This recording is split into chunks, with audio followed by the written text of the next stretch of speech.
గురువుగారు కుంకుమ అనుకోకుండా కింద పడింది, కుంకుమ కాయ కింద పడింది, లేదా దేవునికి పెడదాం అనుకున్నటువంటిది కుంకుమ కింద పడింది, లేదా ఏదో రకంగా కుంకుమ పొరపాటున కింద పడింది, ఏమైనా దోషమా అరిష్టమా అని చెప్పేసి అడుగుతున్నారు. ఎట్లాంటి దోషం లేదమ్మా, అనుకోకుండా పడిన దానికి మనం ఎవరైనా ఏం చేయలేం కదా. అట్లాంటి వాటికి దేవుడు సాడిస్ట్ కాదు, అట్లాంటి ఏం దోషాలు లేవు, అరిష్టాలు లేవు, దాని గురించి భయపడాల్సిన అవసరం లేదు.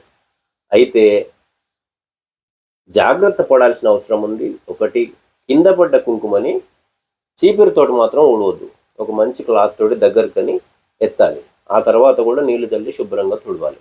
అంతేగాని చీపురుతోటి మాత్రం ఊడ్చి బయటపడేయద్దు. తొక్కుళ్ళల్లో కుంకుమ అస్సలు పడకూడదు.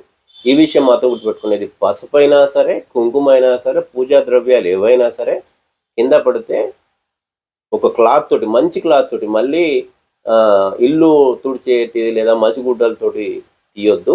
శుభ్రమైనటువంటి క్లాత్ తోటి దగ్గరకని ఎత్తి జాగ్రత్తగా నీళ్ళు చల్లి శుభ్రంగా తుడవాలి. ఈ జాగ్రత్తలు తీసుకుంటే సరిపోతుంది. అందరికీ ఆ పరమేశ్వరుని ఆశీస్సులు. ఓం నమః శివాయ.